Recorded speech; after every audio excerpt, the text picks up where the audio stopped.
நம்ம இப்போ எங்கே இருக்கோன்னா விவோ சிட்டி மால்.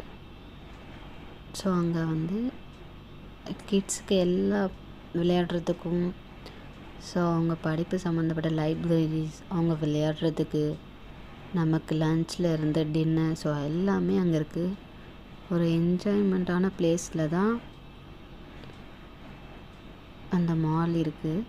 ஸோ நம்ம சிங்கப்பூரில் யாராவது எப்போயாவது வந்தீங்கன்னா டூரிஸ்ட்டாக விவோ சிட்டி மால் கண்டிப்பாக போய் பாருங்கள். கண்டிப்பாக உங்களுக்கு பிடிக்கும். நம்மளோட பசங்களும் என்ஜாய் பண்ணுவாங்க. என் பொண்ணு நல்லா என்ஜாய் பண்ணா. படிக்க தான் மாட்டா, எல்லா புக்ஸ் எடுத்து போடுறது.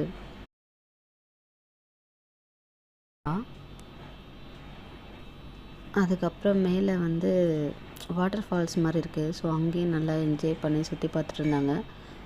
அதுக்கு பக்கத்துலேயே பார்த்தீங்கன்னா ஹார்பர் இருக்குது.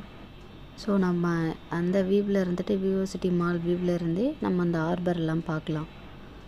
ரொம்ப கிட்டவாக இருக்கும். நம்ம ஹார்பர் ஃப்ரண்ட் அதுக்கு நெக்ஸ்ட் ஸ்டாப்பிங்கில் இருக்குது. விவோ சிட்டிக்கு அடுத்த ஸ்டாப்பிங்கில். நம்ம அங்கெல்லாம் போக தேவையில்லை.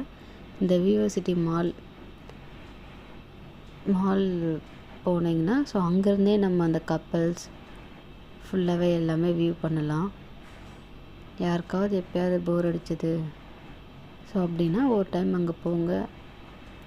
கண்டிப்பாக அந்த டேவே உங்களுக்கு கம்ப்ளீட் ஆகிடும்.